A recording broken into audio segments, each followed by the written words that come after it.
under. I have 3 loops on my hook.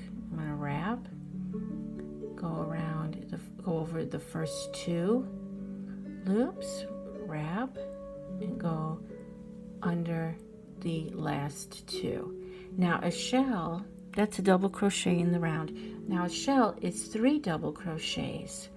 So I'm going to continue with this pattern of making double crochet in this hole. So we're going to do number 2.